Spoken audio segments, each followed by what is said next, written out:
Tulala, tumingin si Jordan kay Hailey na nakabuka ang mga mata at bibig. Siyempre, naintindihan niya ang ibig sabihin ni Hailey. Si Hailey ay palaging spoiled na bulok. Kahit na pagkatapos na magpakasal sa mayaman at makapangyarihang pamilyang Huxley, siya ay mayabang pa rin gaya ng dati. Hindi niya kailanman matitiis si Kayden na magkaroon ng extramarital affairs sa mga celebrity habang ikinakasal sa kanya. Kaya naman, gustong maghiganti ni Hailey. Sa sandaling ito, naramdaman niyang kailangan din ni Jordan na maghiganti kay Victoria. Silang dalawa ay mag-asawa noong una, kaya't ang mga sumunod na nangyari ay ayos lang. Ito ay walang kakaiba. Gayunpaman, binitawan ni Jordan ang kamay ni Hailey at sinabing, hindi ko magagawa yon.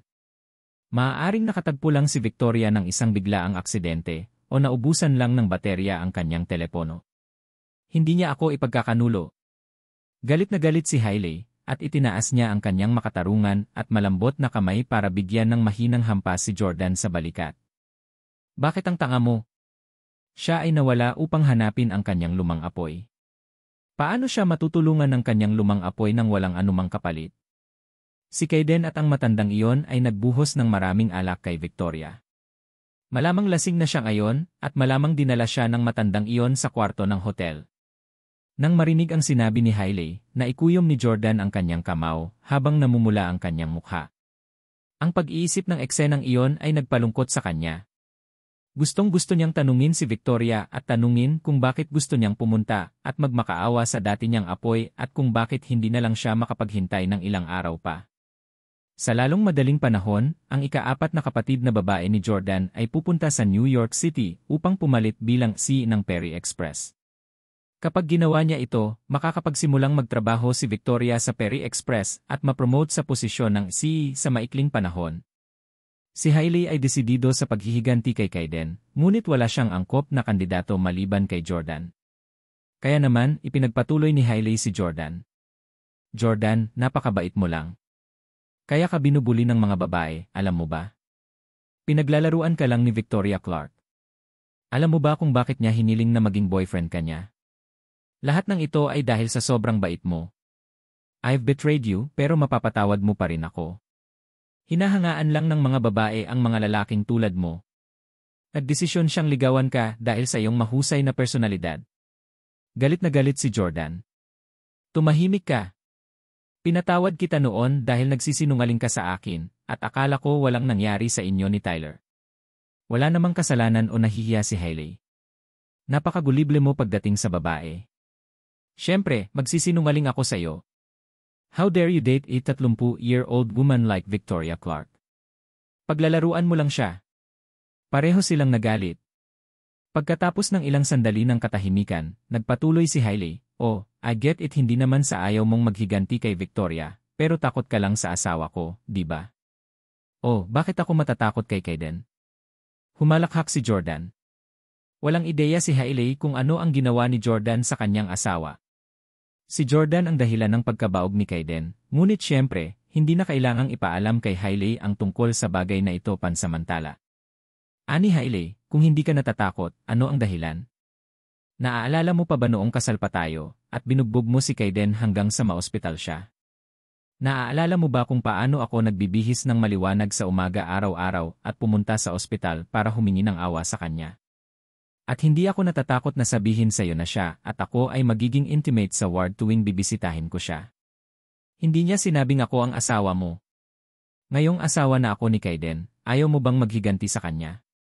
Nagalit si Jordan, at agad niyang naalala ang umagang iyon kung saan nagsuot si Hailey ng maganda at mababangkot na damit at gumugol ng mahigit kalahating oras sa pagme-makeup bago pumunta sa ospital para makita si Kayden. Itong murang asong si Hailey. Nakasuot na siya ngayon ng isang ethereal, puting kulay na damit na nagpamukha sa kanya na isang dalisay at marangal na diyosa. May galit na nakasulat sa buong mukha ni Jordan, at gusto niya talagang tanggalin ang mukha ni Hailey na inosente. Hindi ka karapat-dapat na magsuot ng ganyang puro damit. Pupunitin na sana ni Jordan ang damit ni Hailey, at gusto pa niyang buhusan ito ng maruming tubig.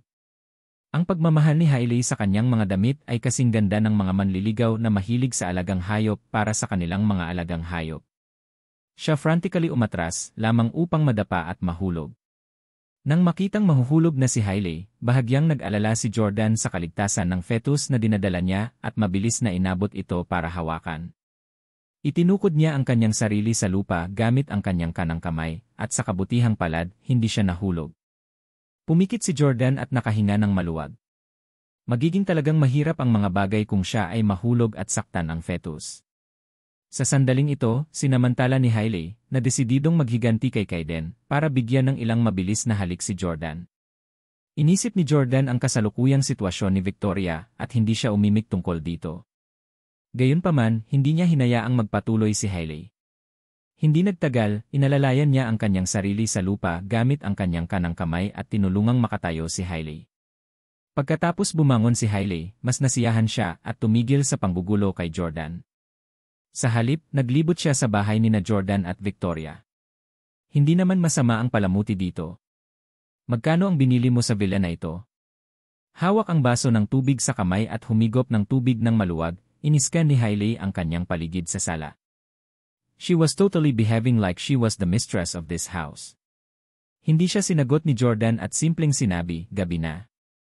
Dapat kang pumunta. Na may kontentong iti sa kanyang mukha, ibinaba niya ang kanyang baso ng tubig at sinabing, hindi ko kailangan na itaboy mo ako. Kaya kong umalis mag-isa. Bigla siyang tinawag muli ni Jordan, Hailey. Sana ay hindi ka magsasabi ng isang salita sa iba tungkol sa nangyari. With a smile on her face, Hailey said, huwag kang mag-alala, gusto ko lang maghiganti kay Kaiden. He's treating me really well now, and he's very apologetic. Gusto mo man akong ligawan ulit, walang paraan na hiwalayan ko si Kaiden. Mabuti naman. Umaasa rin si Jordan na ganoon talaga dahil ayaw na niyang magkaroon ng emotional involvement kay Hailey. Aalis na ako. Pupunta ako para hanapin ka sa ibang araw. Umalis si Hailey sa kasiyahan. Mula sa isang inosenteng estudyante sa kolehiyo, si Hailey ay naging isang babaeng nasiyahan sa panloloko sa kanyang asawa. Walang lugar si Jordan para punahin si Hailey. Unti-unti na akong magiging tipo ng tao na pinakaayaw ko. Pakiramdam ni Jordan ay nagbago na rin ang kanyang kaisipan. Kung hindi dahil sa pagbubuntis ni Hailey, baka hindi na niya malabanan ang mga udyok niya. Ganito talaga ang mundo. Ano man ang kasarian, ang mga tao ay may posibilidad na maging mas masama at mawala ang kanilang moral na punto habang sila ay tumatanda. Bandang 10:30 ng gabi, bumalik si Victoria sa villa, amoy alak. Honey. Halatang nakainom ng maraming alak si Victoria, ngunit medyo matino pa rin ang kanyang ulo. Bukod dito, hindi rin siya naglalakad sa isang hindi matatag na lakad, at maaari pa rin niyang mapanatili ang kanyang balanse. Bumalik na ako. Hindi rin naman masyadong paranoid ang ginawa ni Jordan, siguro dahil may nagawa din siya na magpapabagsak kay Victoria. Malabo niyang naramdaman na maghihiwalay na sila ngayong gabi. Maliligo na ako. Pwede mo ba akong gawahan ng tsaa para sa hangover ko? May sasabihin ako sa'yo. Sabi ni Victoria sa malumanay na boses. Pinalaki ni Jordan si Victoria habang ang hindi mabilang na magugulong kaisipan ang tumatakbo sa kanyang isipan. Halimbawa, iniisip niya kung nanatili ba sa katawan niya ang mga damit nito sa nakalipas na ilang oras. Pumunta si Jordan sa kusina at ginawaran si Victoria ng ginger lemon tea para gamutin ang hangover niya. Kababalik lang ni Victoria mula sa banyo pagkatapos maligo, na talagang mas nagpa-refresh sa kanyang pakiramdam. Pagkatapos uminom ng tsaa, ang epekto ng alak ay tila nawala. Sa kabilang banda, si Jordan ay nanatiling nakaupo sa sopa at naghihintay sa paliwanag ni Victoria. Dati, sinabihan ni Hailey si Jordan na maghanda para itapon ni Victoria dahil makikipagkasundo ang huli sa matandang iyon, ang dati niyang siga. Si Jordan ay nasa sobrang komplikadong mood dahil hindi niya alam kung si Victoria ay magsisimula ng isang breakup. Pareho silang may ginawang mali sa isa't isa. Ayaw niyang makipaghiwalay kay Victoria. Sa sandaling ito, sa wakas ay napagtanto niya na tuluyan na niyang nakalimutan si Hailey at sa halip ay nahulog na siya kay Victoria. Honey, may sasabihin ako sa'yo pero wag kang magalit, okay? Umupo si Victoria sa tabi ni Jordan sa kanyang pajama, at ang mabangong amoy ng kanyang shampoo ay umaalingaw-ngaw hanggang sa kanyang ilong. Tumango si Jordan. Sinabi ni Victoria, naaalala mo pa ba ang sinabi ko sa'yo tungkol sa pagiging mistress ko ng isang lalaki sa Houston sa loob ng 3 taon? Nakilala ko siya ngayon. Sa loob ng sala ng Marangyang Villa, buo ang katahimikan maliban sa mga tunog na ginawa ng fully automatic robot vacuum na walang patutunguhan. Napatunayan ng mga salita ni Victoria ang impormasyong ibinigay sa kanya ni Hailey, kasama nga ni Victoria ang dati niyang siga ngayon. Ayon kay Hailey, pipiliin ni Victoria na itapon si Jordan at pakasalan ang matandang apoy niya. Gaya nga ng ipinangako niya, si Victoria ay hindi isang babaeng manloloko sa kanyang asawa at pagkatapos ay itatago ito sa kanya tulad ng ginawa ni Hailey. Kung talagang may nagawa siyang mali kay Jordan, inamin niya ito at nagsimulang makipaghiwalay. Sa pag-unawa ng mabuti sa karakter ni Victoria, nahulaan ni Jordan na ang susunod na gagawin ni Victoria ay humingi ng tawad, linawin na siya ay nanloko, at magsimula ng isang breakup. Noong una ay naisip na ni Jordan kung paano tutugon. Mahinahon niyang tatanggapin ang lahat at papayag sa breakup. Pagkatapos makipaghiwalay sa kanya ni Victoria, ipapakita niya sa kanya ang kanyang tunay na kakayahan at ituturo sa office tower ng Perry Express habang sinasabi sa kanya, iyon ay para sa iyo noong una. Pagsisisihan niya ang pakikipaghiwalay sa kanya at ipagpatuloy niya ang naranasan ni Hailey. Gayunpaman, sa sandaling ito, hindi siya maaaring manatili sa loob.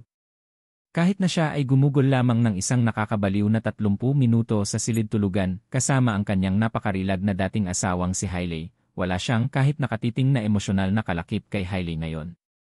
Hindi na maokipi ni Hailey ang isang lugar sa puso ni Jordan dahil si Victoria ang pumalit sa kanya. Lubos na umibig si Jordan kay Victoria na mas matanda sa kanya ng ilang taon. Sa sandaling ito, naalala ni Jordan ang hindi mabilang na mga larawan nilang dalawa noong nakaraan. Nang unang makita ni Victoria si Jordan ay napaluhod siya sa harapan nito sa takot. Nang bumaba si Jordan bilang presidente ng Ace Corporation, umiyak si Victoria dahil hindi niya kayang makitang umalis siya. Nang mapunta siya sa istasyon ng pulisya dahil sa pambubugbog ng isang tao, naglibot si Victoria upang humingi ng tulong para sa kanya gamit ang kanyang mga koneksyon na parang asawa niya. Pagdating sa New York City, bumili si Victoria ng isang villa at sinabi kay Jordan na siya ang magbibigay para sa kanya. Ayaw mawalan ng magandang girlfriend si Jordan. Him and I, mahinang sabi ni Victoria. Gayunpaman, hindi siya pinatapos ni Jordan at hinila siya sa kanyang mga bisig. Si Victoria, na nakasuot ng pantulog na nagpatingkad sa kanyang anyo, ay sobrang lamig kaya nanginginig. Niyakap ng mahigpit ni Jordan si Victoria at unang nagsalita ng emosyonal. Huwag mong sabihin sa akin. Ayokong marinig ang nangyari sa pagitan mo at sa kanya. Victoria, huwag mo akong iwan. Kaya kong ibigay sa iyo ang kaya ng lalaking iyon. Sa wakas nahulog na ako sa iyo at ayokong mawala ka ng ganito. Iyon ang unang pagkakataon na nakiusap si Jordan kay Victoria ng buong taimtim. Natulala si Victoria dahil hindi niya alam kung bakit nasabi iyon ni Jordan. Malinaw na sinadya ni Jordan na kahit na may nangyari sa pagitan nila ni Russell kanina lang ay ayaw niyang malaman ang tungkol dito dahil hindi naman iyon bagay sa kanya. Gusto ko lang ipagpatuloy ang pakikipagrelasyon kay Victoria. Diyos ko ni. Napaiyak si Victoria matapos malaman kung ano ang ibig sabihin ni Jordan dahil hindi niya inaasahan na mamahalin din siya ng sobra ni Jordan. Napangiti si Victoria at napaiyak. Silly, anong kalokohan ang binubulalas mo? Bakit kita iiwan, honey?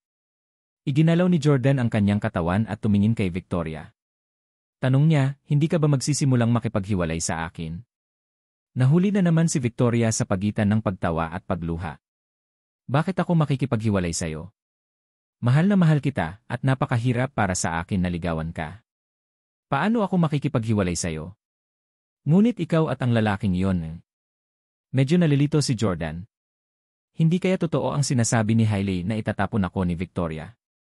Hindi kaya talagang ikakasal din si Victoria kay Russell? Paliwanag ni Victoria, ito ang nangyari. Nabangga ko siya pagkalabas ko ng bookstore kahapon. Narinig niya ang tungkol sa akin na tinatarget ako ng mga Huxley sa New York City at nangyari na sila ni Arthur ay sinumpaang magkapatid na may napakalapit na relasyon. Kaya, espesyal siyang pumunta sa New York City para tulungan akong makipagkasundo sa mga Huxley. Kakadiner ko lang sa kanya ngayon lang, at nangako ang mag-asawang Huxley at Kaiden na hindi na niya ulit gagawing mahirap para sa atin. Jordan, alam kong dapat kong pag-usapan muna ang bagay na ito sa iyo. Pagkatapos ng lahat, ang lalaking iyon ay ang aking dating manliligaw at dapat ay hindi ka komportable sa pagtulong niya sa akin. Gayunpaman, sa ngayon, siya lang ang makakapag-solve ng mga problema namin. Napakalakas ng mga Huxley, nag-aalala ako na baka may mangyari sa'yo sa New York City. Ang mga alalahanin ni Victoria ay tiyak na hindi nararapat. Kung sinabi ni Kaiden sa kanyang ama at lolo ang tungkol sa kanyang pagkabaog, malamang na kailangang makaranas si Jordan ng hindi bababa sa 3 pagpaslang sa kanyang pagpunta sa trabaho araw-araw. Tanong ni Jordan, nagkusa ba siya na hanapin ka? Hindi ka pumunta at nagmamakaawa sa kanya. Iba yon sa sinabi ni Hailey. Sabi ni Victoria, paano ako napunta para magmakaawa sa kanya? Hindi ka ba ikakagalit niyan? Sinabi ko na wala akong pakialam kahit na kailangan kong magpalimos sa mga lansangan kasama ka sa New York City. Sa wakas ay nabawasan ang kalungkutan ni Jordan. Si Russell pala ang nagkusa na makipag-ugnayan kay Victoria. Hindi nagkusa si Victoria na gumawa ng anuman. Bakit hindi mo sinagot ang tawag ko ngayon lang? Nung sinubukan kitang tawagan ulit, pinatay mo ang cellphone mo. Anong ginagawa mo noong mga oras na yon? Diretsong tanong ni Jordan. Sabi ni Victoria, tinawagan mo ba ako? Hindi ko alam. Ang aking cellphone ay nasa mesa sa buong oras, at hindi ko alam na naka-off ito. Akala ko ubos na ang baterya. Oh, I see, baka si Kaiden yun. Patuloy siyang lumalapit sa akin at binibigyan ako ng toast. Honey, believe me, katatapos ko lang mag-dinner at hindi lang kami ang nandoon. Mayroon ding mga tao tulad nina Arthur, Shane, at Kaiden Huxley. I swear to God na wala akong ginawa kundi kumain kasama siya. Itinaas ni Victoria ang daliri ng kanyang kanang kamay. Hinawakan ni Jordan ang kanyang payat na nakabukang daliri na may ngiti sa kanyang mukha at sinabing, naniniwala ako sa iyo. Alam ni Jordan na hinding-hindi siya pagtataksilan ni Victoria, hindi katulad ni Hailey. Nang mahayag ang katotohanan, tuwang-tuwa si Jordan. Gayunpaman, pagkatapos na maging masaya, si Jordan ay napuno ng pagkakasala. Dahilan na sinamantala ni Hailey at palihim na hinalikan si Jordan ng ilang beses nang inaalalayan siya nitong makatayo. Sa kabutihang palad, 2 buwang buntis si Hailey, at ang pakikipagtalik ay magreresulta sa mataas na peligro ng pagkalaglag. Kaya naman, pinigilan ni Hailey ang sarili. Iyon lang siguro ang nadama ni Jordan na pinalad. Kung hindi buntis si Hailey, mahirap igarantiya kung ano ang nangyari ngayon. Kanina lang napag-isipan ni Jordan ang bagay sa pagitan nila ni Hailey, pero mas pinili niyang huwag sabihin kay Victoria. Ang kanyang damdamin para kay Victoria ay pareho, at ang pagsasabi sa kanya tungkol dito ay magiging miserable lamang sa kanya. Nangako si Jordan na tiyak na makakabawi siya kay Victoria. Nakabawi si Jordan sa kanyang katinuan at nagtanong, hindi mo siya nakita sa 7 taon bago ito, tama? Ano ang naramdaman mo pagkatapos mong muli siyang makilala? Walang oras si Jordan para imbestigahan si Russell. Gayunpaman, siya ay medyo makapangyarihan 10 taon na ang nakalilipas, at ngayon, siya ang naging pinakamayamang tao sa Houston. Siya ay dapat na isang lubos na may kakayahang tao. Maraming babae ang humahanga sa mga lalaking may kakayahan na tulad niya. Sinabi ni Jordan, noong ang iyong pamilya ay dumaranas ng pinakamahirap na panahon 10 taon na ang nakalilipas, tumayo siya upang tulungan ka. Now that you're at rock bottom and at your wits' end, muli siyang nagpakita. Tiyak na iniisip mo na siya ay isang mahusay na tagapagligtas ng iyong buhay, ha? Puno ng selos ang mga sinabi ni Jordan, ngunit wala na siya sa anumang lugar para magalit kay Victoria. Masasabi ni Victoria na nagsiselos si Jordan. Sinabi niya sa malambing na boses, talagang nagpapasalamat ako sa kanya sa lahat ng tulong na ibinigay niya sa akin sa nakalipas na 10 taon. Kung hindi dahil sa kanya, baka nagpakasal na lang ako sa isang random na tao at gumawa ng buwanang sweldo na ilang libong dolyar. Malamang napapasok ako sa subway para magtrabaho araw-araw at uwi sa mahabang listahan ng mga gawaing bahay na gagawin, tulad ng paglalaba, pagluluto, at pag-aalaga sa aking mga anak. Hindi ako magkakaroon ng pagkakataon na makilala ka. Kahit na minsan ay naging manliligaw niya ako sa loob ng 3 taon, pakiramdam niya ay isa siyang ganap na estranghero sa akin ngayon at wala akong nararamdaman para sa kanya. Tanong ni Jordan, talaga? Nakangiting bulalas ni Victoria naman. Matanda na siya at puro puti na ang buhok niya ngayon. Malamang kalbo pa siya sa susunod na 2 taon o higit pa. Hindi niya talaga maikukumpara sa'yo. Paano ako mahuhulog sa iba kung may ganito akong kagwapong boyfriend? Silly honey, huwag ka nang magselos, okay? Sinimulan ni Victoria na suyuin si Jordan na parang batang babae. Sa katunayan, matagal na ring tumigil sa pagkagalit si Jordan dahil ang inaasahan niyang kahihinatnan ay mas matindi kaysa sa katotohanan. Very confident si Jordan sa kanyang physical appearance dahil mas bata siya, fitter, at mas gwapo siya kay Russell. Kahit na mas mayaman siya ngayon kaysa kay Jordan, tiwala si Jordan na tatapusin niya siya. Ang pinakamayamang tao sa Houston. Walang anuman iyon kay Jordan. Siyempre, si Russell ay nangingibabaw sa mundo ng negosyo sa loob ng mga dekada, at sa kanyang kaalaman, talino, at mga kakayahan sa lipunan ay higit na nakahihigit sa Jordan. Hindi lamang tinulungan ni Russell si Victoria sa pagkakataong ito, ngunit hindi rin direktang tinulungan si Jordan na lutasin ang hidwaan sa pagitan ni Kaiden at Jordan. Bukod dito, hindi niya hiniling kay Victoria na matulog sa kanya o gumawa ng anumang bagay sa dagat. Tinutulungan lang siya nito ng walang pasubali. Nadama ni Jordan na si Russell ay talagang isang mahusay na tao o malayo lamang ang paningin at may maselan na pag-isip. Gusto niya talagang makilala siya. Sabi ni Jordan, Victoria, napakalaking favor sa amin ng ex mo. Gusto ko siyang i-treat sa isang pagkain para pasalamatan siya. Ano sa tingin mo? Medyo nagulat si Victoria. Gusto mo siyang makilala? Tumango si Jordan na may malabong ngiti sa labi. Karaniwang hindi hinahayaan ng mga babae ang kanilang mga nobyo na makipagkita sa kanilang mga ex dahil sa takot na pagselosin sila. Si Russell ay isang hindi kapani-paniwalang nagawa na tao na nagkaroon ng matagumpay na karera. Natakot si Victoria na mahihirapan si Russell kay Jordan habang kumakain. Gayunpaman, kinuha ni Jordan ang inisyatiba upang imungkahi ang ideyang iyon upang hindi siya tanggihan ni Victoria. Kung pabulaanan ni Victoria, baka isipin ni Jordan na may nangyayari sa pagitan nina Jordan at Victoria. Hindi open at above board ang kanilang relasyon gaya ng sinabi niya. Kung hindi, bakit hindi niya makilala si Russell? Okay. Pumayag naman si Victoria. Manood muna tayo ng saglit.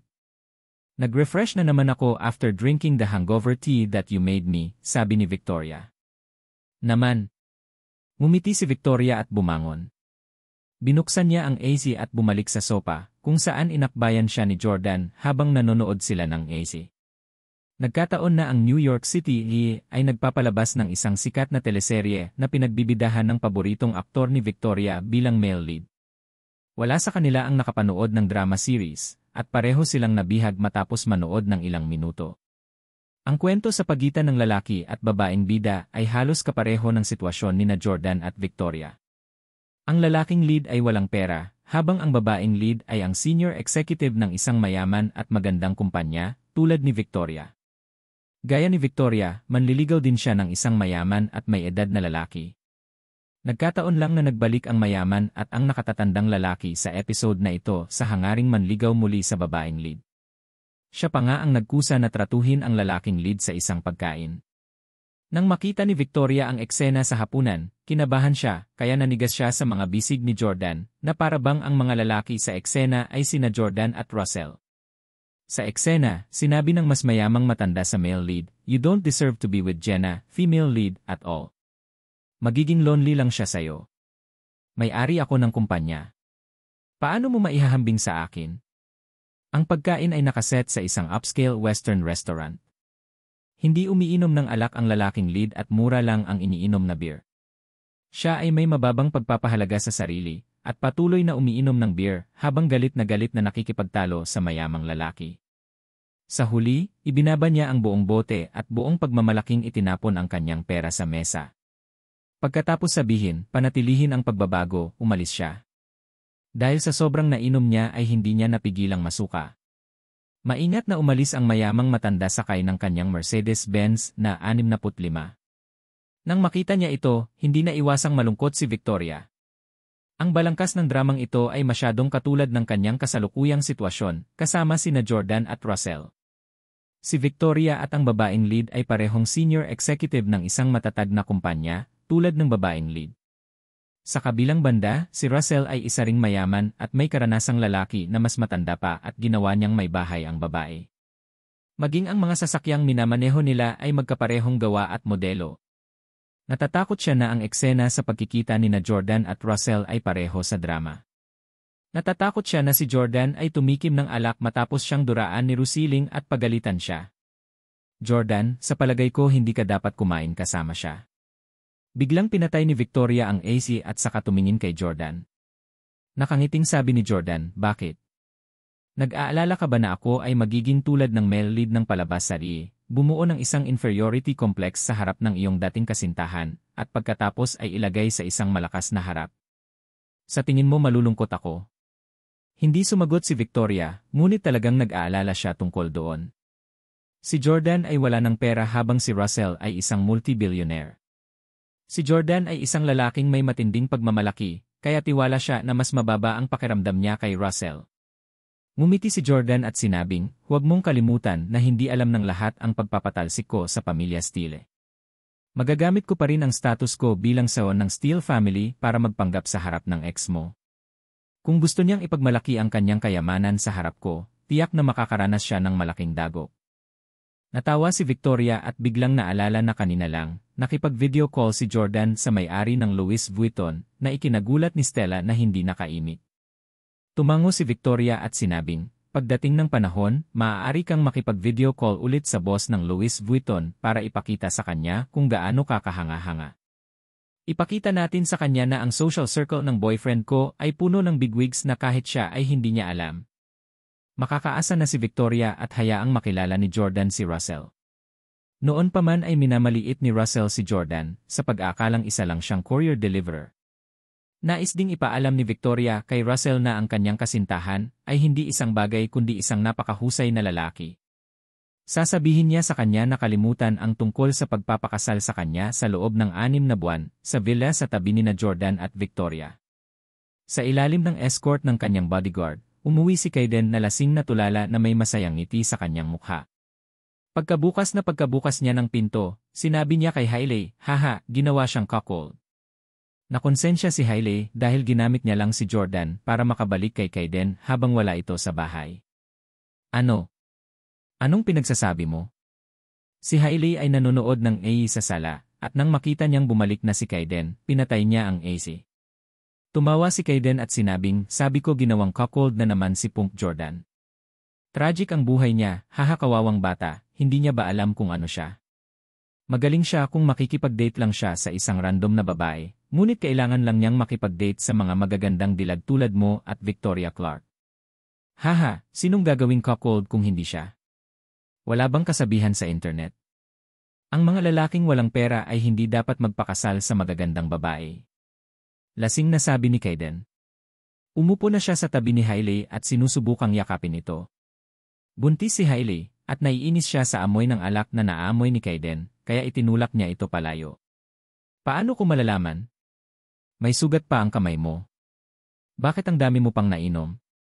Siya nga pala, sabi mo nag-check-in si Victoria sa isang kwarto kasama ang Russell na yon. Umiling si Kaiden at sinabing, hindi, si Russell ay nasa edad 50 at siya ay pagod pagkatapos uminom ng alak. Kahit pumunta sila sa hotel, siguradong nakatulog na siya pagkahiga niya sa kama. Bumalik na si Victoria. Marunong talaga uminom yung babaeng yon. Sinubukan naming lasingin ng kapatid ko, pero hindi siya nalasing kahit 2 beses na kaming nagsuka ni Shane. Elon ni. Habang nagsasalita si Kaiden, gusto na naman niyang sumuka. Mabilis siyang hinila ni Hailey papunta sa banyo. Napatingin si Hailey kay Kaiden na nakaluhod sa tabi ng toilet bowl at nagsusuka na may naiinis na mukha. Palihim na umbol ni Hailey, wala talaga akong silbi. Paano ako naging bulag na nahulog sa kanya sa oras na yon? Kinailangan ko ng 3 kasal upang mapagtanto na si Jordan pa rin ang pinakamahusay. Hindi napigilan ni Hailey na lingunin ang katatapos lang niyang gawin kay Jordan at sumilay sa kanyang mukha ang isang masayang ngiti.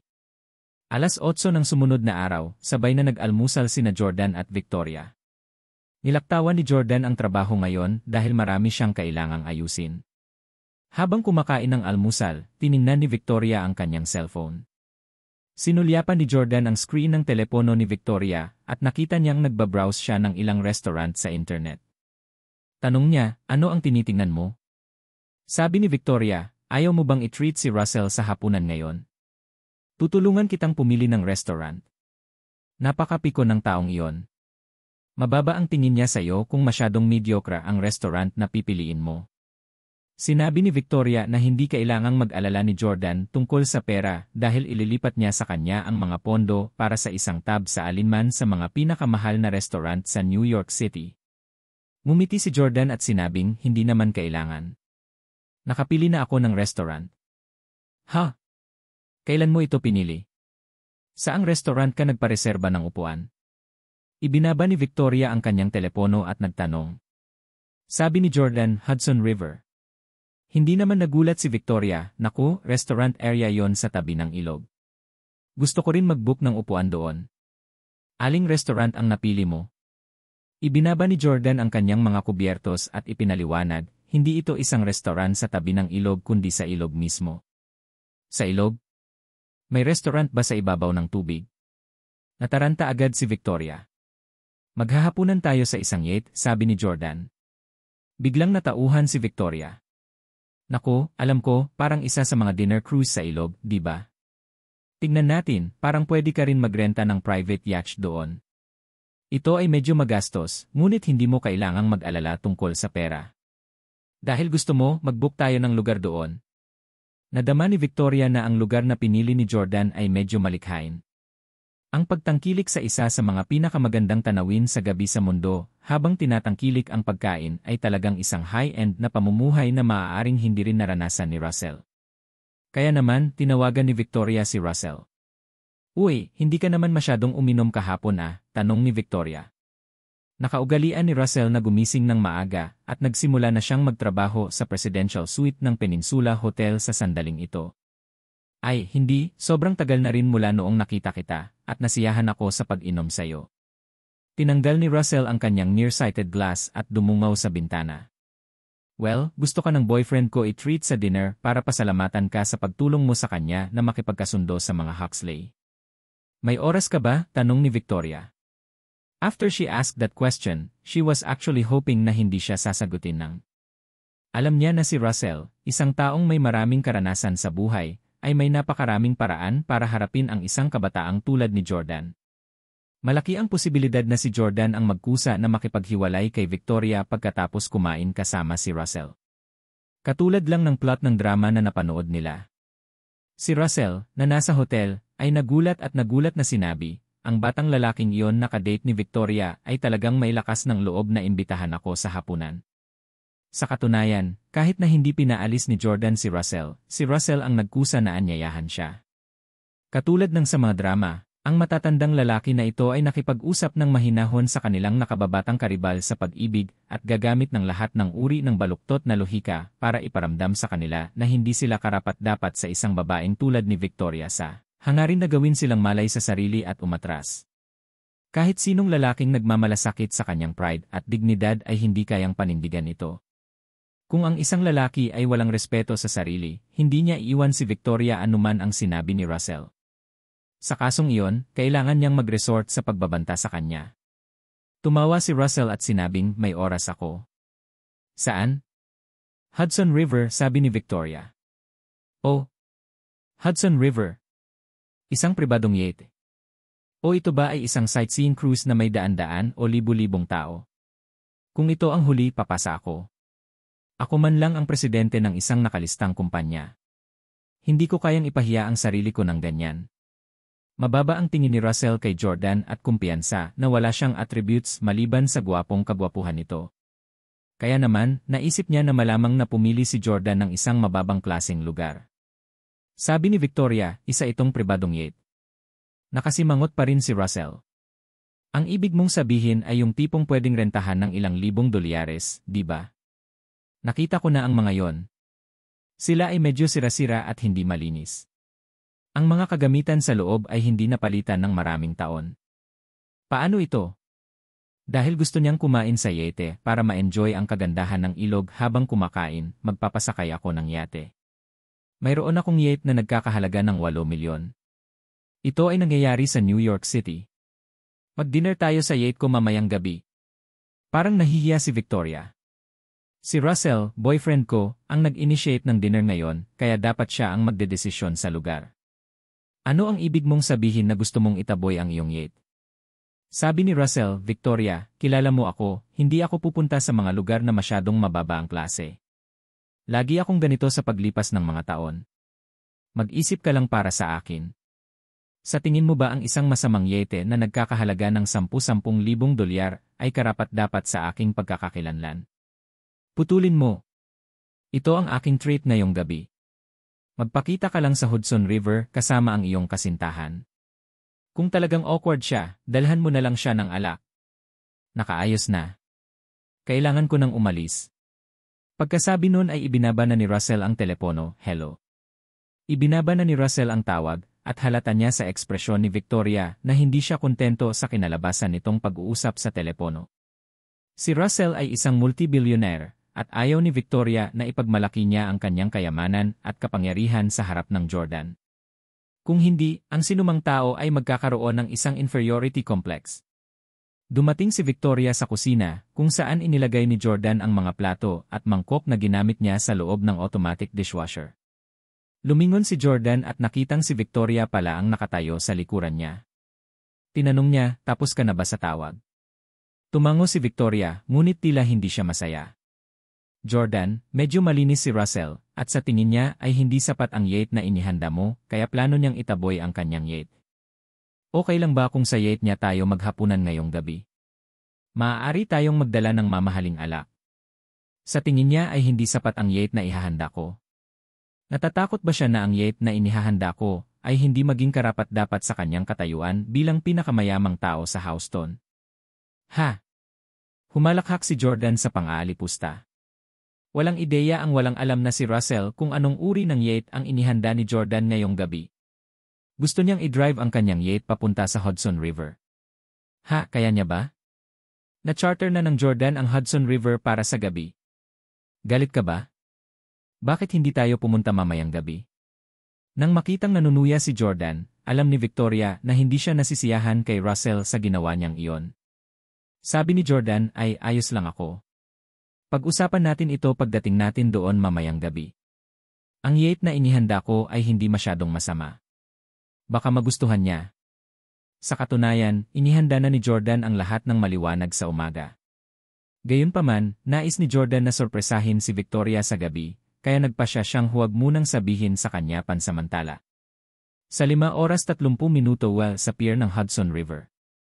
Ang isang makabuluhang bentahe ng New York City ay ang kagandahan ng Hudson River.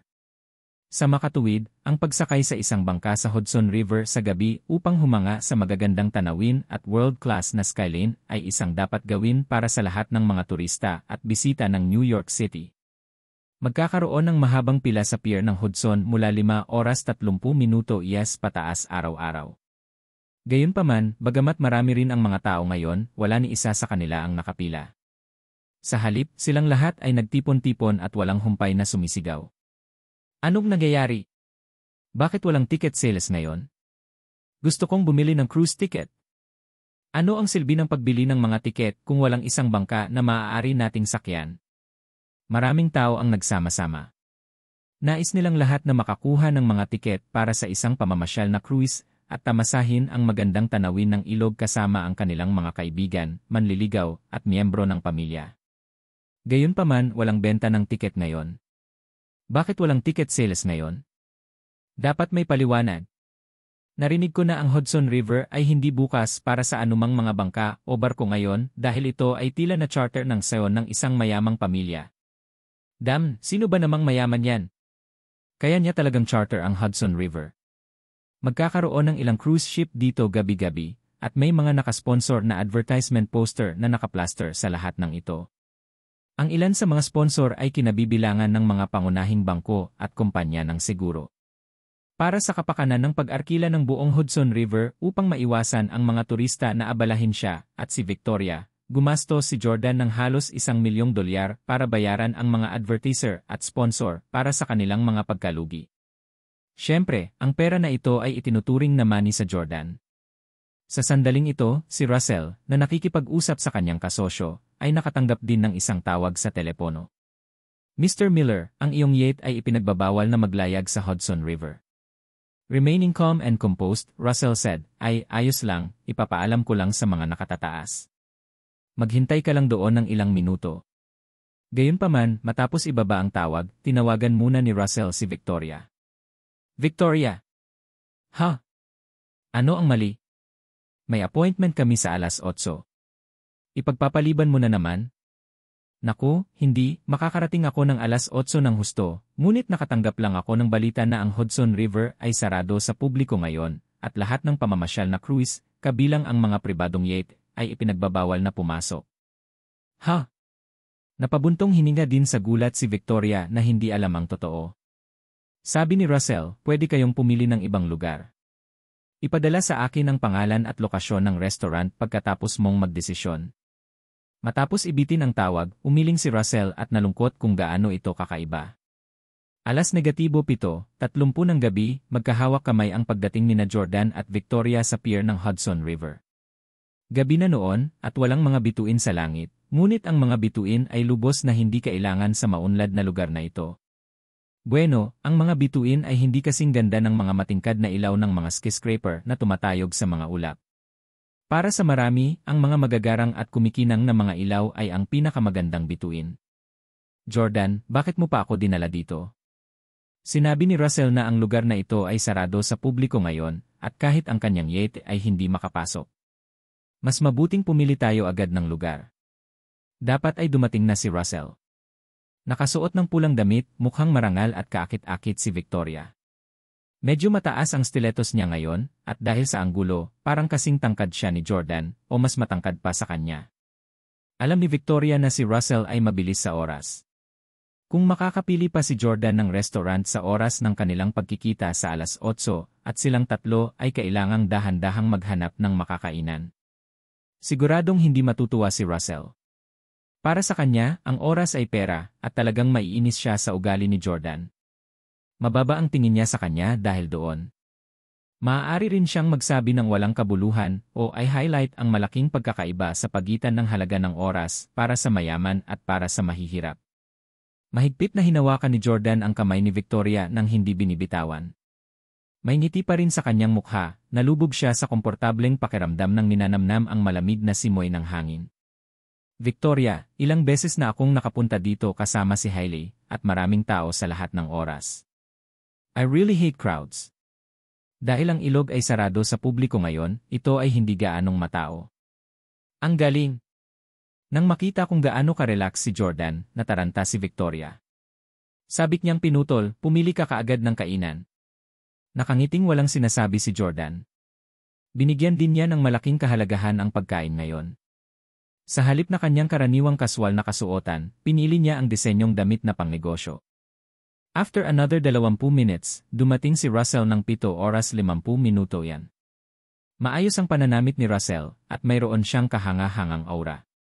Halatang mayaman siya. Russell, ipapakilala ko ang boyfriend ko, si Jordan. Jordan, ito si Russell Miller, ang presidente ng Millennial Limited. Humakbang si Victoria at nagkusa na ipakilala ang dalawang lalaki sa isa't isa. Ang dalawa ay nagkaroon ng isang palakaibigang pakikipagkamay, ang kanilang mga mata ay puno ng pagpatay na layunin para sa isa't isa. Mabilis na kumala si Russell at sinabing may masamang tingin, sabi ko sayo, may mga pagbabawal ngayon, at walang yacht na pinapayagang pumasok. Pero, pinapunta mo pa rin ako dito para sa wala.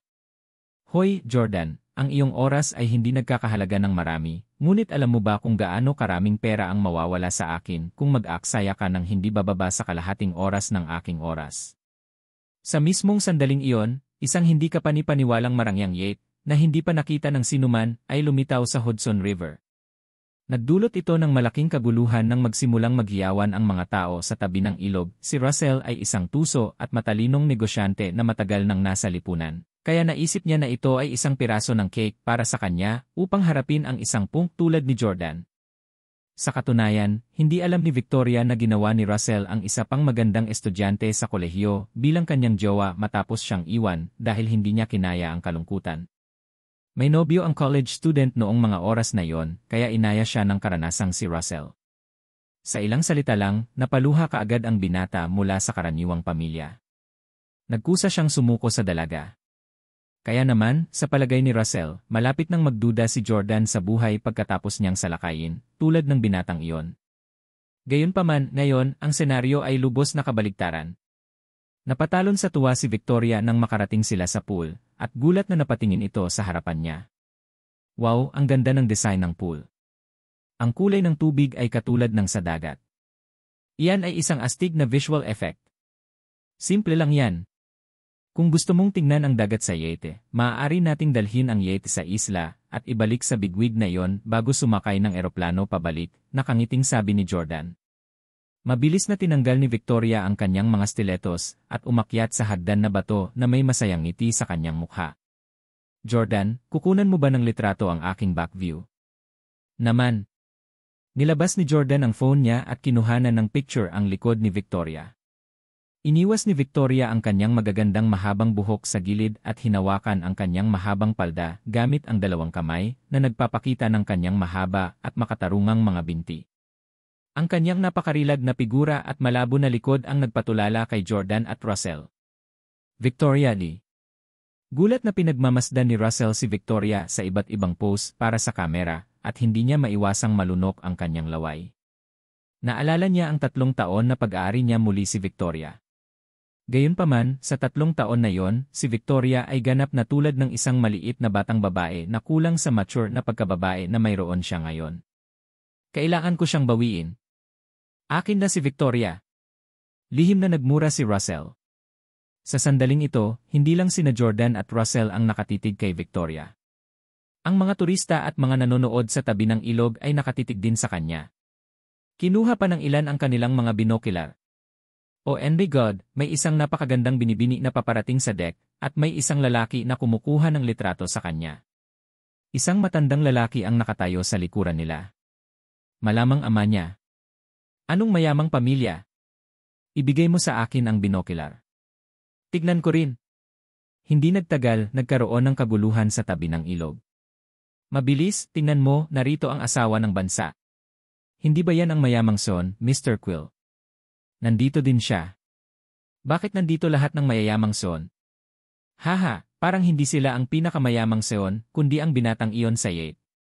Tignan mo, lahat sila ay kumukuha ng mga larawan ng yacht, berde sa inggit. Ang biglaang paglitaw ng marangyang super yacht sa New York ay talagang nakaakit ng maraming mayayamang son at heiresses.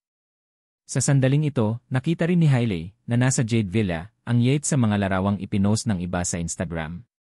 Wow, Kaiden, halika at tingnan mo ito. Ang unang super yacht sa mundo na nagkakahalaga ng halos $1 bilyong ay lumitaw sa Hudson River. Ito ay nakamamanghang. Dalhin mo ako para makita mo agad. Si Hailey ay isang materialistikong babae at ngayong lumitaw na ang pinakamarangyang yacht sa mundo sa New York City. Talagang gusto niyang pumunta doon upang tingnan ang totoong buhay dahil wala naman siyang ibang gagawin sa bahay. Ganun ba? Sumulyap si Kaiden at agad na interesado. Hindi ba kay Bill Gates ang yacht na yon? Nandito ba siya sa New York? Tanong ni Hailey, Kaiden, kaibigan ba ng mga Huxley si Bill Gates? Sabi ni Kaiden na may awkward na ngiti, paano tayo magkakaroon ng pagkakataong makilala ang Gates? Bahagyang nadismaya si Hailey, ngunit hindi siya nagulat. Dalhin mo ako dyan dali. Gusto ko itong makita. Tumango si Kaiden bilang pagsang-ayon at sinabing, sige, tatawagin ko ang bodyguard at papapuntahin siya at sunduin tayo. Sabik na sabi ni Hailey, what for? Naglalakbay lang kami sa Hudson River. Yung celebrity mistress mo, walang mga baliw na fans, rest assured. Mula nang maslash si Kaiden ng mga fans ni Maggie sa kanyang kasal, dinadala niya ang kanyang mga bodyguard kahit saan siya magpunta. Sa katunayan, magkakaroon pa siya ng bangungot na mapatay. Ang nakaraang paghihiganti ni Jordan ay nagparamdam kay Kaiden ng labis na pagkabalisa. Okay. No choice si Kaiden kundi ihatid si Hailey doon sa kabila ng nasugatan niyang kamay. Sa aqua yacht sa Hudson River. Ilang minutong tulala si Russell at sa wakas ay hindi niya napigilang sabihin, maghahapunan pa ba tayo o hindi? Kung mahilig kang kumuha ng litrato, magkita tayo sa ibang araw. Nagmamadaling isinuot ni Victoria ang kanyang sapatos at sinabing, paumanhin, hindi ko lang napigilan ang sarili ko at gusto kong kumuha ng higit pang mga larawan dahil napakaganda ng lugar na ito. Napatingin si Victoria kay Jordan. Tumango si Jordan at dinala sila sa restaurant sa sahig sa ibaba. Ang restaurant ay hindi rin kapani-paniwalang maluho at ang magandang tanawin ng Hudson River ay makikita pa rin sa bintana. Pagkaupo nila, lumapit ang isang waiter na may dalang menu at nagtanong, Sir, Ma'am, may kailangan po ba kayo? Hindi nag-order si Russell at sa halip ay nagtanong, nakuha ba kayo ng may-ari ng yacht na ito? Nakangiting tumango ang waiter at sumagot. Patuloy na nagtanong si Russell, bakit wala siya ngayon? Maaari nilang sabihin na sinusubukan ni Russell na malaman kung paano nakuha ni Jordan ang yacht na ito sa pamamagitan ng waiter. Naisip niya na ang may-ari ay nagplano noong una na dalhin ang yacht at sinuhulan lamang ni Jordan ang mga tripulante dito. Kung hindi, hinding-hindi makakayanan ng isang courier delivery man na umupa ng aqua para sa isang gabi kahit na habang buhay siyang nagtatrabaho bilang deliveryman. Sumagot ang waiter, nasa biyahe siya kasama ang kanyang anak at nagpasya siyang hindi sumama dahil natatakot siyang makaistorbo sa pagtitipon ni Mr. Steele kasama ang kanyang mga kaibigan. Pagkatapos sabihin yon, ang waiter ay lumingon muli kay Jordan, gayunpaman, hiniling sa akin ni Mr. Gates na iparating sa iyo na gusto kanilang makilala ng kanyang anak. Nagulat si Russell sa narinig. Talaga bang sulit si Jordan? Si Russell ay nataranta at labis na hindi komportable dahil naramdaman niyang nalampasan niya ang Rubicon. Nag-order lang siya ng ilang random dishes. Maya-maya, nilagyan ng alak ng waiter ang kanilang mga baso at hinayaan silang makahinga saglit. Kinuha ni Jordan ang baso ng alak niya at tumingin kay Russell. Mr. Miller, salamat sa pagtulong kay Victoria at niresolba ko ang salungatan sa mga Huxley. Narito ang isang toast mula sa akin para sa iyo. Gayunpaman, mukhang nahihiya si Russell at hindi itinaas ang kanyang baso. Ang puot ni Russell kay Jordan ay labis na ikinagalit ni Victoria. Sa kanyang impresyon, si Russell ay hindi ganoon ka-gracious na tao, kaya naisip niya kung nagkaroon ba siya ng inferiority complex dahil kay Jordan. Sabi ni Victoria, Mr. Miller, alam ng boyfriend ko na marami kang naitulong sa akin, at alam din niya ang iyong marangal na katayuan. Upang matiyak na ang hapunan ngayong gabi ay karapat-dapat sa iyong katayuan, siya ay naghirap sa pag-upa ng pinakamahal na yate sa mundo upang bigyan ka ng isang regalo, upang ipahayag ang kanyang pasasalamat sa iyo. Mukhang hindi naaayon sa iyong pagkakakilanlan bilang presidente ng isang nakalistang kumpanya ang pag-arte sa ganoong unceremonious na paraan. Hindi ba dapat mas mabait ka? Napatingin si Russell kay Jordan na may pagtatampo. Sabi niya, Jordan Steele, dahil napakahusay mo at nagawa mo pang umarkila ng pinakamahal na yate sa mundo, bakit wala kang ginawa noong si Victoria ang pinupuntirya ng mga Huxley? Pinanood mo lang si Victoria na mag-interview sa sunod-sunod na kumpanya, paulit-ulit na lang nabigo. Pinanood mo siyang paulit-ulit na nadudurog ang puso niya. Tawagin mo ang sarili mong boyfriend. Nang marinig ang mga salita ni Russell, nakaramdam si Victoria ng matinding pagtatalo at sinabi niya, hindi ito ang iniisip mo. Hindi naman sa walang pakialam sa akin si Jordan. Gustong magsalita ni Victoria para kay Jordan dahil alam niyang ginagamit lang ni Jordan ang kapangyarihan ng Steeles para mag-set up ng ganoong karangyang pagkain ngayong gabi. Talagang gawa lang ang lahat. Naniniwala siya na nagawa niya ito gamit ang kanyang dating pagkakakilanlan bilang supling ng pamilya Steele. Samantala, kakailanganin ni Jordan na magkaroon ng totoong pera para makitungo sa Huxleys. Dahil siya ay pinalaya sa pamilya, natural na hindi niya ito magagawa. Gayunpaman, ang hindi alam ni Victoria ay talagang nagawang pigilan ni Jordan ang mga Huxley sa pamamagitan ng pagsisiwalat ng kanyang pagkakakilanlan, tulad ng sinabi ni Russell, ngunit pinili niyang huwag gawin ito. Ibinaba ni Jordan ang kanyang baso ng alak at malamig na sinabi, Mr. Miller, mukhang hindi ka mahilig kumain sa yacht. Sa kasong ito, hindi rin kita pipilitin. Ipapahatid kita sa waiter sa pier. Hindi na kailangang ipaliwanag iyon ni Jordan kay Russell. Kung siya ay may kakayahan, siya mismo ang makakapag-imbestiga dito. Si Russell lamang ang pinakamayamang tao sa Houston na sa tingin ni Jordan ay walang karapatang alamin ang tungkol sa kanyang sikreto kung wala siyang paraan upang malaman ang kanyang sarili. Ang mga bilyonaryo ay maaaring maging pinakamataas na pag-iral upang tustusan at paboran sa mata ng mga ordinaryong tao. Maging ang mga opisyal ng gobyerno ay magiging magalang sa kanila. Gayunpaman, sa mata ni Jordan, si Russell ay parang langaw na maaaring patayin anumang oras. Parehong nagulat sina Victoria at Russell sa pahiwatig ni Jordan na umalis kaagad si Russell. Sa wakas ay nakilala na ni Russell ang kasintahan ni Victoria at ang kanyang agenda ngayon ay malinaw na sirain ang kumpiyansa ni Jordan. Dahil hindi pa niya na-achieve ang kanyang agenda, paano kaya umalis si Russell ng ganoon na lang? At saka, gusto ni Russell na dahan-dahang alamin kay Jordan kung paano niya nagawang magrenta ng yate. Hahaha. Biglang humagalpak ng tawa si Russell na sa una ay seryoso bago tumingin kay Victoria. Victoria, karapat-dapat ka talagang maging isang taong tinuruan ko. Ang pinili mong kasintahan ay kakaiba at may matibay na personalidad. Gusto ko siya. Halika Jordan, mag-toast tayo. Nagkusa si Russell na itaas ang kanyang baso sa Jordan. Si Jordan din ay walang sinabi. Sa halip, itinaas niya ang kanyang wine glass at ibinaba ng tatlo ang kanilang inumin. Unti-unti na silang nag-uusap. Ilog Hudson. Nagulat ang lahat sa biglang pagsulpot ni Aqua, ang una at pinakamarangyang superyacht sa mundo. Ang mga mamamayan ng New York City ay lumapit lahat upang palibutan ang yacht upang makita kung ano ito. Dumating na rin sina Hailey at Kayden. Sumiksik si Hailey sa mga tao at pumunta sa pinakaloob na guardrail, puno ng pananabik ang kanyang puso habang pinagmamasdan ang yacht na dahan-dahang naglalayag sa Hudson River. Oh my God, napakaganda ng yacht na ito, at nasa lilim ng berde ang gusto ko. Kung saan ang araw ay sumisikat ng maliwanag, at ito ay pinaghahambing sa kulay ng tubig, ang berdeng ito ay tiyak na magiging maganda. Nagustuhan ni Hailey ang kulay berde, at ganoon din si Jordan noong una, ngunit hindi nagtagal ay hindi niya nagustuhan ang kulay dahil kay Hailey. Nagtataka siya kung bakit ganoon ang kulay ang napiling yete. Kayden, ikuha mo ako ng binoculars. Gusto kong makita kung sino talaga ang nasa loob ng yete. Pilit na hinihimok ni Hailey si Kayden. Nakamaskara at nakasungla si Kayden, kahit gabi na dahil natatakot siyang makilala siya ng mga fans ni Maggie at bugbugin siya. Pumunta siya sa gilid at tinapik ang isang binata na may binokular sa kanyang balikat at nagtanong, "Hoy buddy, pwede ko bang hiramin ang binoculars mo?" Inip na iwinagayway ng bata ang kanyang kamay at pinabulaanan, hindi, ginagamit ko sila sa ngayon. Ang loob ng yacht na ito ay talagang maluho. Sinabi ni Kayden, magbabayad ako ng $1,500 para sa iyong mga binocular. Ibebenta mo ba sila sa akin? Agad na ibinaba ng binata ang binocular at tumingin kay Kayden.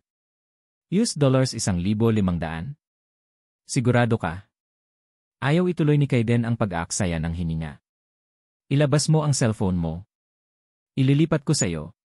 Ang kanyang binocular ay nagkakahalaga lamang ng mga $200. Dahil handang gumastos si Kayden ng halos 10 beses ang presyo, natural na gusto ng binata na ibenta ito sa kanya. Pagkabili ng binoculars, iniabot ni Kayden kay Hailey. Mabilis itong kinuha ni Hailey at ginamit para tingnan ang yacht. Nagtataka ako kung ano ang hitsura ng mga tao sa loob ng yate. Mukhang excited si Hailey na makakita ng mayamang tao. Nakita niya sina Jordan, Victoria, at Russell na kumakain. Natulala si Hailey na hindi nakaimik sa mismong lugar. Ito sina Jordan at Victoria. Natigilan si Hailey sa gulat. Bakit nasa yacht sina Jordan at Victoria? Paano napunta silang dalawa sa ganoong karangyang yacht? Bakit nakatayo lang ako sa tabi ng ilog at nanonood? Talagang masama ang loob ni Hailey dahil hiniwalayan niya si Jordan. Kaya lang naisip niya na mas lalala ang magiging buhay niya kapag nananatili siya rito. Sa huli, pagkatapos ng kanilang diborsyo, si Jordan ay nasa isang marangyang yacht habang siya ay nakatayo sa dalampasigan at pinagmamasdan sila mula sa malayo. Ano? Seryoso ka ba? Matapos marinig ang sinabi ni Hailey, kinuha rin agad ni Kayden ang kanyang binocular para tingnan ang yacht. Nakita nga niya sina Jordan at Victoria, pero nakita rin niya si Russell. Tila nagkaroon ng epiphany si Kayden nang bumulala siya. Oh, alam ko, ang yacht na ito ay dapat na dinala dito ni Russell Miller. Russell Miller. Ibig mong sabihin ang lalaking nasa katanghaliang gulang na nag-dinner, kasama sina Jordan at Victoria, at sino rin ang sinumpaang kapatid ng lolo mo. Nakita na rin ni Hailey si Russell sa yacht, ngunit hindi niya alam kung sino ito. Tumango si Kayden at sinabing, siya yon. Sa kanya ba ang yacht na ito? Tanong ni Hailey. Tumango si Kayden at sinabing, siguro nga. Remember I told you na gustong pakasalan ni Russell si Victoria. Well, para magawa iyon, kailangan muna niyang hiwalayan sina Jordan at Victoria. Kaya, siya ay dapat na nagkusa na imbitahan si Jordan sa hapunan, at kahit na nag-set up ng isang marangyang eksena sa pamamagitan ng pagkuha ng pinakamarangyang yacht sa mundo. At para saan niya ginawa iyon? Gusto lang niyang makita ni Jordan kung gaano siya kakaya. Haha, bagay talaga ang matandang Miller. Siya ay 50 na, ngunit siya ay gumawa ng napakahusay na haba upang mapabilib ang isang babae. I bet Jordan is suffering from such a huge inferiority complex that he don't dare to speak anymore. Haha. Alam ni Hailey na napakayaman ni Russell at kayang-kaya niyang bilhin ang Yates anuman ang halaga nito. Kaya naman, naramdaman din ni Hailey na tama ang pagsusuri ni Kaiden. Marahan niyang tinapik si Kaiden sa balikat bago sinabing, "Anong matandang Miller? Napakabastos mo. Siguradong papagalitan ka ni Lolo kapag narinig niya ito. Tio Russell ang tawag mo sa kanya." Pagkatapos, kinuha muli ni Hailey ang binocular at tumingin sa Yates. This time, hindi na siya nakatingin kina Jordan at Victoria. Sa halip, nakatitig siya kay Russell. "Ang gwapo ni Tito Russell," puri ni Hailey. Sabi ni Kaiden na parang naiinis, "Gwapo. Ang paa ko. Matanda na siya." Kahit noong bata pa siya, hindi rin siya tinuturing na gwapo. Sa opinyon ni Kaiden, ang hitsura ni Russell ay medyo katamtaman, at siya ay sapat na mabait sa pamamagitan ng hindi pagtawag sa kanya na pangit. Hindi maintindihan ni Kaiden kung bakit purihin ni Hailey si Russell sa kanyang kagwapuhan. Isa. Sagot ni Hailey, "Ano ang alam mo? Ang pagiging suwave ng isang lalaki ay hindi lamang base sa kanyang hitsura.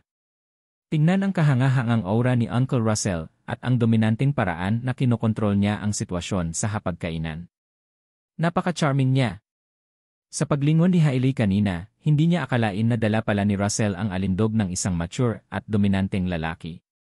Matapos marinig ang pagpapakilala ni Kaiden kay Russell, bigla niyang naramdaman na marami itong positibong katangian.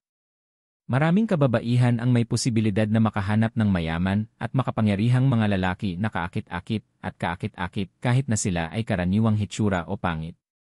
Mabagal ang takbo ng Yates, at hindi nagtagal, hindi na nakita ni Hailey si Jordan at ang iba pa mula sa kinatatayuan niya.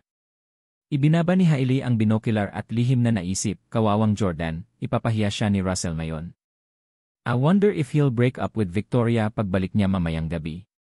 Kung makipaghiwalay siya kay Victoria, masasabi ko sa kanya na huwag umalis sa New York City." Aba, maagang lumalabas si Kaiden at umuwi ng gabing-gabi araw-araw.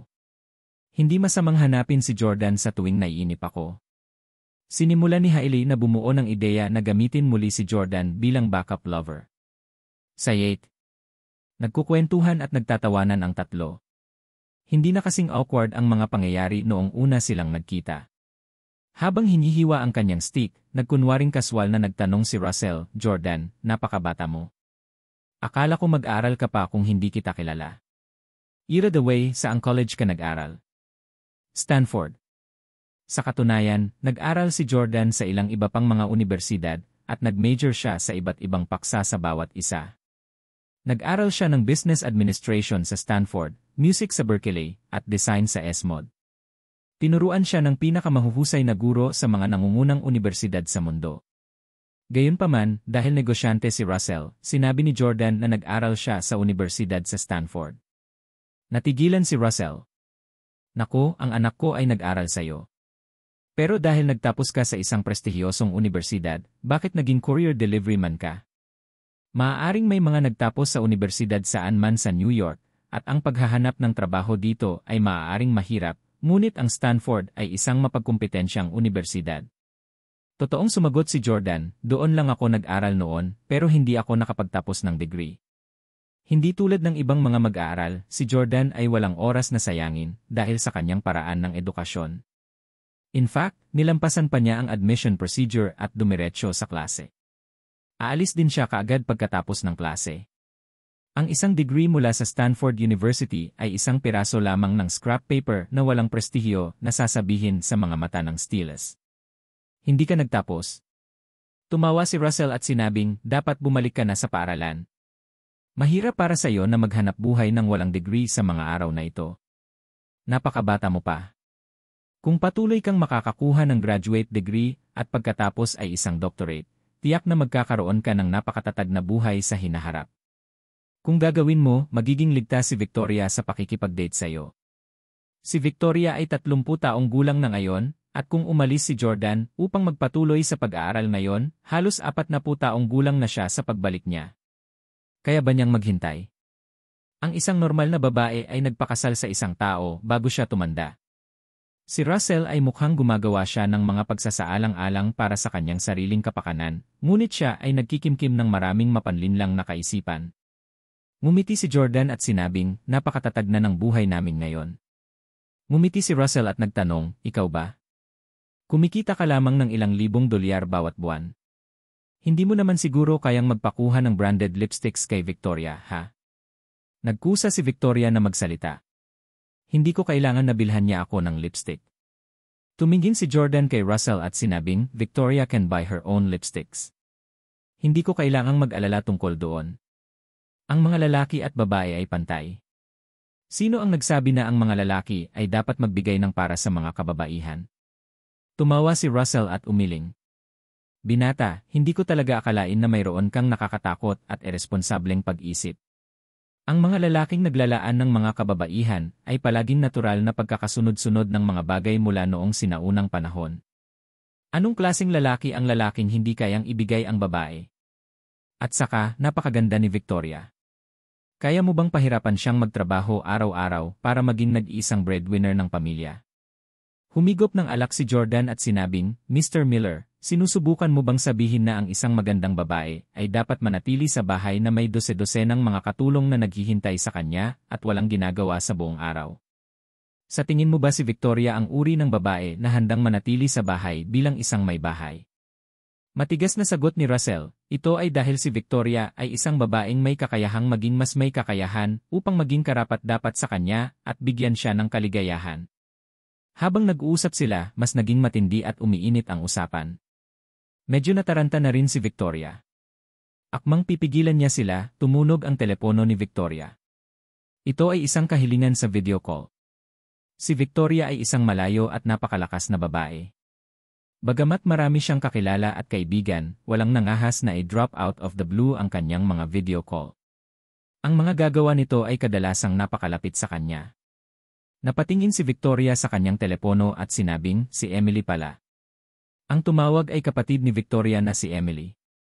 Agad namang tinanggap ni Victoria ang kahilingan sa video call. Nakaupo sa tabi ni Victoria, nakikita rin ni Jordan ang screen ng kanyang telepono. Isang magandang dalaga na nakasuot ng uniforme ng flight attendant ang lumabas sa screen ng cellphone ni Victoria. Ang batang babae ay tila halos 25 taong gulang, na halos kasing edad ni Jordan. Ang kanyang buhok ay nakatali sa isang buwan, at ang kanyang name tag ay sa kanyang uniforme. Victoria. Medyo cute ang boses niya. Emily, bihira ka lang mag-video call sa akin.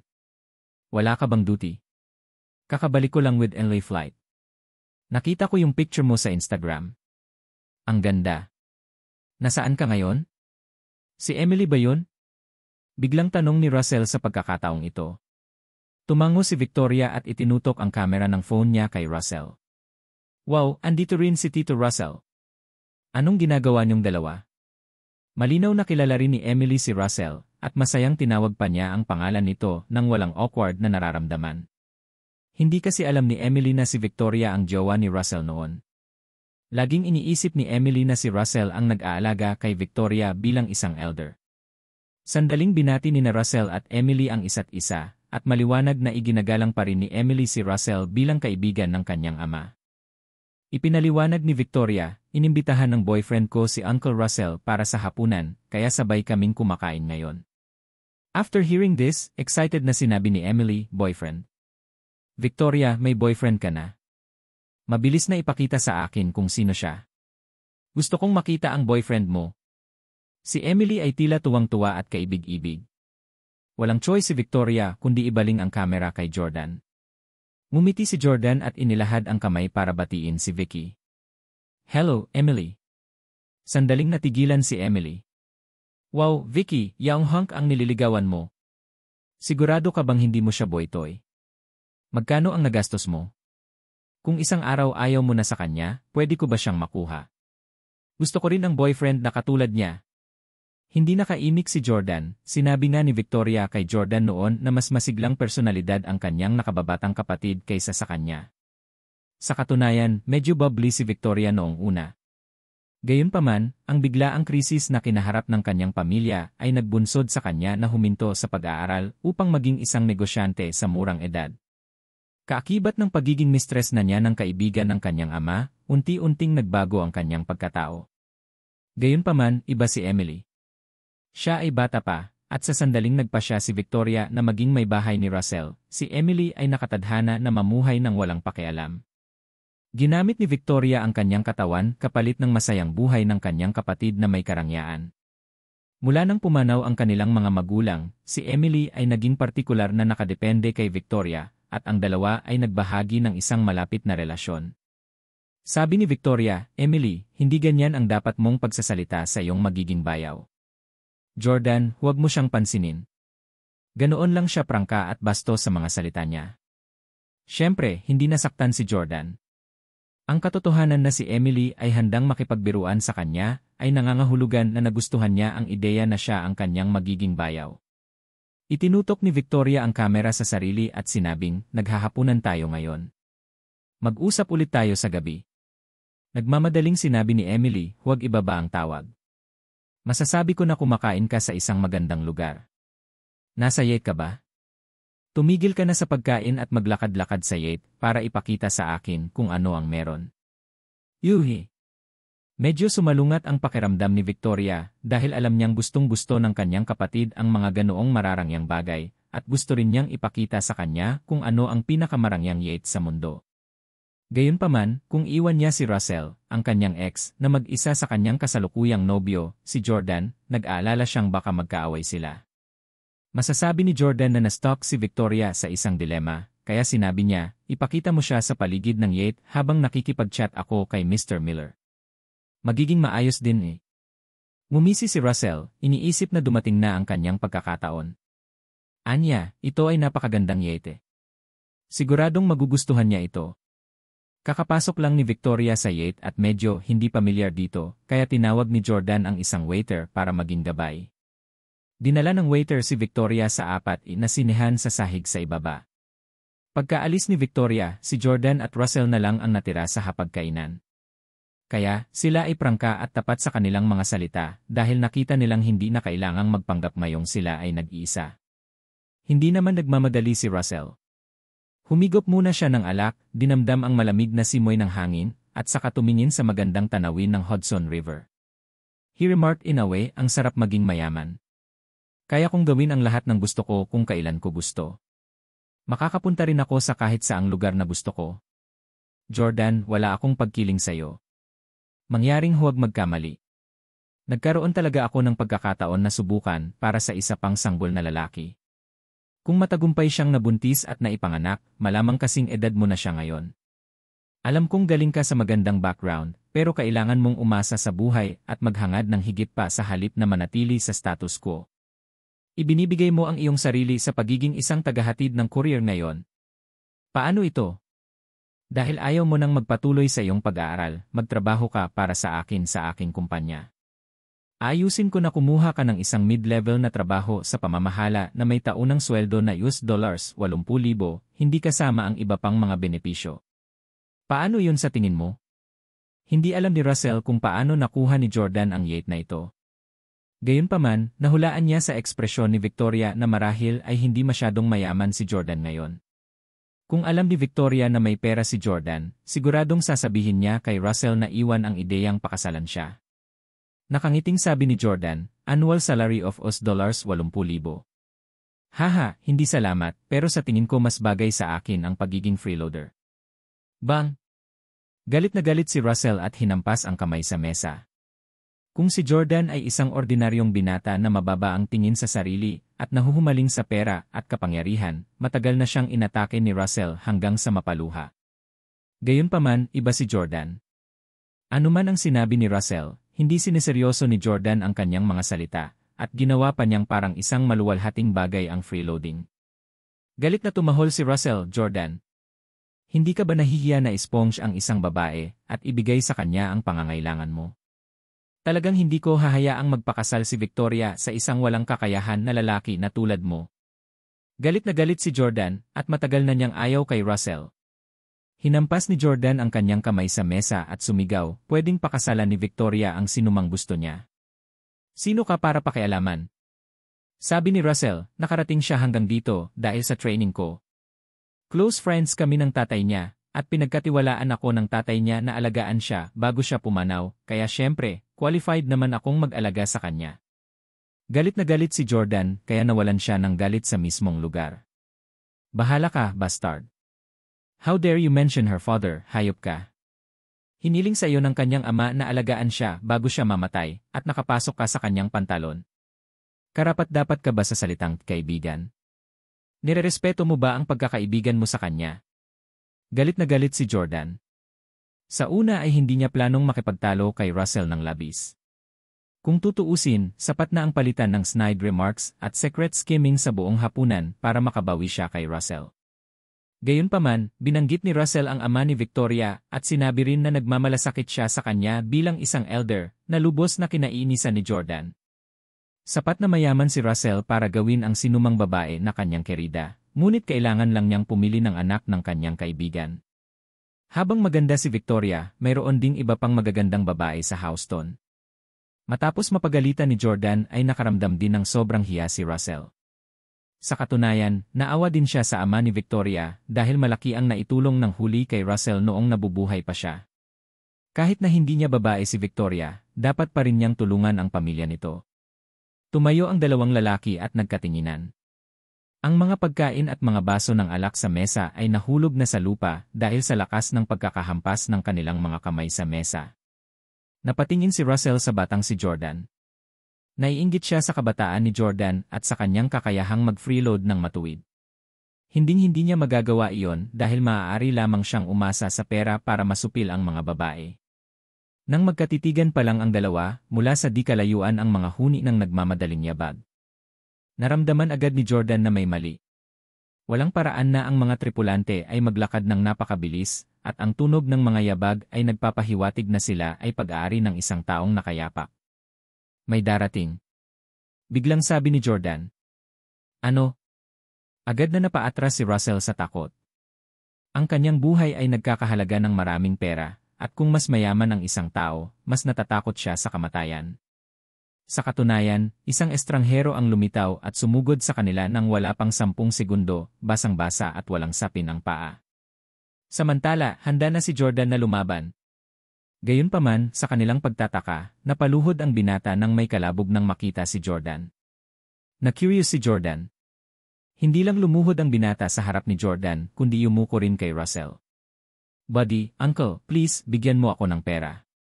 Kailangan ko lang ng $20,000 at ipinapangako kong ibabalik ko ang pera sayo.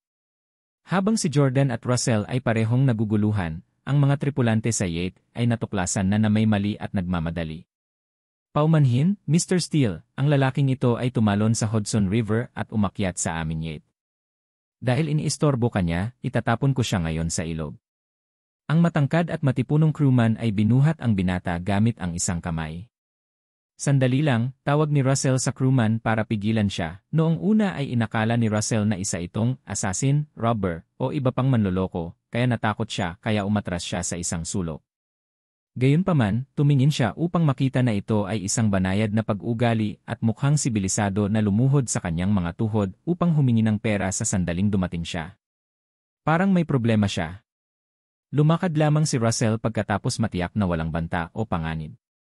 Pinalaki ni Russell ang binata bago nagtanong, "Bata, paano ka napunta rito para manghiram ng pera sa amin?"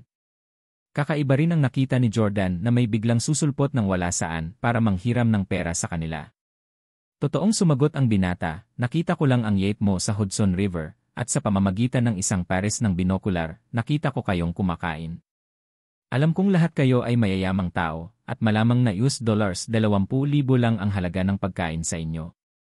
Kaya, tumalon ako sa Hudson River at pagkatapos ay umakyat dito para humingi ng tulong sa iyo. Graduate na ako ng University of Political Science and Law, and here's my graduate diploma. Hindi ako walang trabaho, at talagang may hawak akong lehitimong trabaho na may buwanang kita na $5,000. Kung handa kang tapusin ako ng $20,000, tiyak na mababayaran kita ng buong halaga." Kinuha ni Russell ang basang graduation diploma book at binuklat ito bago ngumiti. "Ikaw ay matapang, at maparaan. Napakalinaw mo rin tungkol sa iyong mga layunin. Hindi masama. Masasabi rin ni Jordan na ang binatang ito ay medyo matalino para puntiryahin sila dahil ang sinumang makakakain sa yacht na ito ay tiyak na hindi sineseryoso ang $20,000. Ang katotohanan na kaya niyang umakyat sa yacht na ito ay sapat na upang patunayan ang kanyang talento. Tanong ni Jordan, ano ang kailangan mong humiram ng $20,000? May sakit ba ang kapamilya mo? Ang isang natatanging estudyante ng University of Political Science and Law na kumukuha ng medyo makatwirang sweldo ay tiyak na hindi lunukin ang kanyang pagmamalaki na lumuhod at makiusap sa isang tao na magpahiram sa kanila ng pera maliban kung sila ay nasa desperado na sitwasyon. Sabi ng binata, hindi, kailangan ko lang ng pera para sa kasal ko. Ikakasal ako sa aking kasintahan, ngunit gusto ng kanyang pamilya na bumili ako ng bahay, kotse, at bigyan sila ng $40,000 na cash. Nakabili na ako ng bahay at kotse, at lahat sila ay binayaran ng buo gamit ang habambuhay na ipon ng aking mga magulang pati na rin ang pinaghirapang pera na iniipon ko sa nakalipas na 2 taon ng matipid na buhay. Nanghiram din ako ng maraming pera sa iba. I'm such a loser. Sinubukan ko ang lahat ng uri ng paraan at humiram ng pera sa lahat ng aking mga kamag-anak at kaibigan, ngunit nakaipon ako ng hindi hihigit sa $20,000 para sa pera na regalo. Kapos ako ng isa pang $20,000. Isa pang $20,000 at magkakaroon na ako ng sapat na pera para magpakasal. Nakikiusap ako, pahiramin mo ako ng $20,000. I swear ibabalik ko talaga ito sa'yo. Taos-pusong nagsalita ang binata, at sa kaalaman ni Jordan sa psikolohiya, malalaman niya sa mga senyales na hindi siya nagsisinungaling. Tumango si Russell at parang hinahangaan din ang lalaking ito. Binata, matapang ka talaga. Isa kang estudyante ng isang prestihiyosong unibersidad ng politika at batas. Gayunpaman, handa kang lunukin ang iyong pride para lumuhod at humingi ng pera sa amin. Hinahangaan talaga kita. Hindi ka talaga maganda at wala kang sapat na pera para sa iyong kasal, ngunit marahil kapos ka lang sa pagkakataon. Dahil dinala ka sa akin ng tadhana, bibigyan kita ng pagkakataon ngayon. Ipapahiram ko sa iyo ang $20,000 at higit pa rito, mag-aalok ako sa iyo ng trabaho sa aking kumpanya na babayaran ka ng doble ng iyong kasalukuyang buwanang sweldo. Tuwang-tuwa ang binata at napabulala siya, totoo ba yan? Salamat, sir. Salamat po. Magaling, mapapangasawa ko na sa wakas si Lauren. Nang walang pagmamalaki, yumuko ang binata kay Russell upang pasalamatan siya. Mayabang na tumayo si Russell sa pwesto, humihitit ng sigarilyo at may hawak na baso ng red wine sa kamay. Sabi niya, basta nasa ilalim ka, kaya kitang pakasalan ang sinumang babae na gusto mo. Sa kabaligtaran, hanggat ginugulo mo ako, Russell Miller, magkakaroon ako ng kakayahang iwan ka kahit ang asawa mo. Napakayabang ni Russell. Siya ay lubos na katulad ng mga mayaman at kasuklam-suklam na mga kontrabida sa mga pelikula. Tumingin si Russell sa binata, si Wilson, at sinabing, ikaw si Wilson, tama ba? Bibigyan kita ng numero ng telepono, tawagan ang numerong ito sa loob ng 1 oras, at ililipat kanya ng $20,000. Magpapatuloy din siya sa mga administrative procedures ng iyong posisyon sa trabaho sa kumpanya. Salamat, Ginoong Miller. Salamat, Mr. Miller. Matapos matanggap ang numero mula kay Russell, isinulat ito ni Wilson at pagkatapos ay nagpapasalamat na yumuko pa ng ilang beses. Pagkatapos ay tumayo siya at sinabing, salamat, Ginoong Miller, hindi ko na istorbohin pa ang iyong pagkain. Aalis na ako ngayon. Aalis na sana si Wilson sa kasiyahan, ngunit tinawag siya ni Jordan para pigilan siya. Sinabi ko bang pwede kang umalis? Ito ang yacht na hiniram ni Jordan. Dahil sa kanyang malapit na relasyon sa may-ari, ang yate ay katumbas ng pagiging kay Jordan sa ngayon. Walang magiging issue kung si Jordan ang kumilos bilang may-ari ng yacht. Isang estranghero ang dumating sakay ng yacht ni Jordan. Habang si Jordan ay nanatiling tahimik, si Russell ay nagpanggap na kahanga-hanga.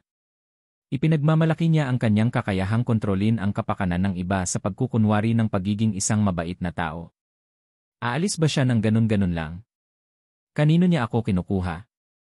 Lumingon si Wilson para tingnan si Jordan na halos kasing edad lang niya at naguguluhan. Mariing sinabi ni Jordan, ito ang yacht ko. Sinabi ko bang pwede ka nang umalis? Kumunot ang noo ni Russell at sinabing, nandito ang batang ito para manghiram ng pera. Ngayong nakapag-loan na siya, bakit mo siya pinipigilan? Balak mo bang hayaan siyang manatili para kumain? Sinabi ni Jordan, talagang pinahiram mo siya ng pera, ngunit hindi ako naninindigan. Tumawa si Russell at sinabing, parang gusto mo akong ipaglaban sa pagkakataong maging mabuting tao. Gusto mo bang magpahiram ng pera sa kanya?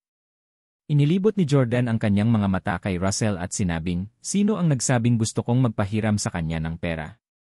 Lumakad si Jordan patungo kay Wilson at sinabing, isa kang piling nagtapos ng Universidad ng Agham, Pampulitika at Batas, at kumikita ka ng desenteng kita.